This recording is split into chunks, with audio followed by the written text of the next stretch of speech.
سب سے پہلے ضروری یہ ہے کہ جس رب سے مانگنے لگے ہو اس کی کچھ حمد بیان کرو، اس کی کچھ تعریف بیان کرو۔ حضرت دانیال علیہ السلام کا جو مشہور واقعہ ہے، بخت نصر نے جب ان کے اوپر 2 شیروں کو چھوڑا، 5 دن کے بھوکے تھے، 2 دن کے بعد پنجرے کو کھولا، حضرت دانیال نماز پڑھ رہے ہیں، شیر ان کے تلوے چاٹ رہے ہیں۔ بخت نصر نے کہا تو نے کیا کہا ہے؟ کہا میں نے تو صرف اس رب کی حمد و ثنا بیان کی ہے، صرف حمد بیان کی ہے، دعا نہیں کی۔ اللہ رب العزت کی تعریف کی جو بہترین چیز ہے وہ سورۃ فاتحہ ہے۔ امام ابن قیم کہتے ہیں میں مکہ کے اندر موجود تھا، میں بیمار ہو گیا، میرے جسم کے اندر درد نکل آئی، میرے پاس اس وقت کوئی طبیب کوئی دوائی نہیں تھی، میں نے فوراً سورۃ فاتحہ پڑھنا شروع کی، درد والی جگہ پہ ہاتھ رکھ کے کچھ عرصے کے بعد درد غائب ہو گئی، اور میری زندگی کے اندر بے شمار ایسے واقعات ہوئے ہیں۔ امام ابن قیم کہتے ہیں میں نے حکماء کی، آپ کو پتہ نا بہت بڑے خود بھی حکیم تھے، طب نبوی پوری کتاب لکھی، علاج بالغذا کے اولین طباء میں سے شامل ہیں امام ابن قیم بذات خود کہتے ہیں میں نے دنیا کے اندر کوئی دوائی اتنی مؤثر نہیں دیکھی جتنا زمزم کے پانی کے اوپر سورۃ فاتحہ کو پڑھ کے اگر پیا جائے، اس سے مؤثر دوائی میری زندگی میں مجھے کوئی ملی ہی نہیں۔ دعا بھی کرنی ہے، سب سے پہلے اللہ رب العزت کی حمد بیان کرنی ہے، اور حمد کے اندر بہترین حمد سورۃ فاتحہ ہے، بہترین حمد قل هو اللہ۔ اسی لیے نبی کریم صلی اللہ علیہ وسلم نے اس صحابی کو بشارت دی تھی، لوگوں نے کہا یہ ہر رکوع میں جانے سے پہلے قل هو اللہ پڑھتا ہے، کوئی بھی سورت پڑھتا ہے قل هو اللہ، کوئی بھی سورت پڑھتا ہے رکوع میں جانے سے پہلے قل هو اللہ۔ نبی کریم نے اس کو طلب کیا، ہاں جی کیوں پڑھتے ہو؟ کہا اس کے اندر میرے رب نے اپنی ایسی صفات بیان کی ہیں جس کی وجہ سے میرے دل میں رب کی محبت پیدا ہو گئی ہے۔ نبی کریم صلی اللہ علیہ وسلم نے کہا اگر تو سچ بولتا ہے اور تو سچ بول رہا ہے، اللہ نے مجھے پیغام دیا ہے اللہ بھی تجھ سے محبت کرتا ہے۔ دعا سے پہلے اللہ کی حمد بیان کرنی ہے، اللہ کی تعریف بیان کرنی ہے، پھر دعا کرنی ہے۔ حشام بن عبد الملک کے پاس ایک بندہ آیا، اپنا واقعہ سنا رہا ہے، بادشاہ تھے عموی بہت بڑے، آپ کو پتا ہے، شام بن عبد الملک کے پاس آ کے کہتا ہے میرے ساتھ آج ایک عجیب واقعہ پیش آیا۔ کیا واقعہ آیا؟ کہا ایک سائڈ سے ببر شیر آ رہا تھا، دوسرے سائڈ سے اژدہا آ رہا تھا، میں درمیان میں کھڑا تھا اور میرے دل سے یہ آواز نکلی، میری زبان پہ آئی، یا دافع المکروہی یا دافع المکروہی قد تراہما ونجنی یا ربی من آذاہما۔ اے اللہ تو دیکھ چکا ہے میں دونوں طرف سے مصیبتوں میں گر چکا ہوں، اور تیرے علاوہ مصیبتوں کو دور کرنے والا دنیا میں ہے ہی کوئی نہیں۔ اب تیرا کام یہ ہے، میں نے بے بسی اور بے کسی کے اندر تجھے پکار لیا، حامد آیا، اناج کی خوشبو دیکھی، کہا کام پھر نہیں ملا، کہا تیرے مالک نے روٹی کا بندوبست کر دیا ہے، کھا۔ اس بندے نے کہا یہ آٹا آیا کہاں سے؟ چکی کو اٹھا کے دیکھا کہ کتنا گندم کتنی موجود ہے جس سے یہ بندہ چلا رہا ہے۔ نبی کریم صلی اللہ علیہ وسلم نے فرمایا اللہ کی قسم وہ بندہ اگر اس چکی کے پاٹ کو نہ اٹھاتا تو قیامت تک یہ چکی اس عورت کی دعا سے چلتی ہی رہتی اور گندم پیدا کرتی رہتی۔ آپ دعا کو کیا سمجھتے ہیں؟ ہم صوفی نہیں ہیں اور نہ صوفیت کا کھوٹا سکہ چلانا چاہتے ہیں کہ بغیر بیٹھ جاؤ کوئی کام نہ کرو اور اللہ رزق دے گا، نہیں دے گا۔ یہ جو کرامات کے باب ہوتے ہیں ان کے اندر بھی کام پورا کر کے حالات و واقعات دنیاوی اسباب کو پورا کرنے کے بعد کرامات ظاہر ہو سکتی ہیں، اور ہوتی تب ہیں جب انسان جو اس کے ذمہ کام لگا وہ پورا کر لے۔ یہ نہیں صوفیوں پہ تو جناب نمازیں ہی معاف ہیں، 5 نمازیں بس بندوں کو کھانا کھلاؤ، نماز کیا ہے؟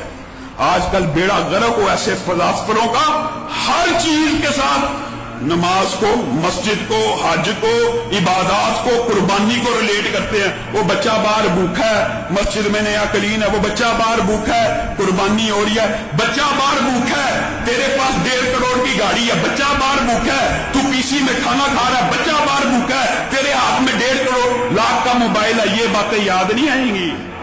اس طرح کی باتوں کے ساتھ کیا باتیں کریں گے؟ ہمیشہ اسلام کے شاعر کو نشانہ بنائیں گے۔ ایک بات اور دوسری بات میرے بھائیوں، دعا کے اندر آپ نے جس چیز کی احتیاط کرنی ہے، ایک جو آپ کو کہہ دیا حمد، اللہ کی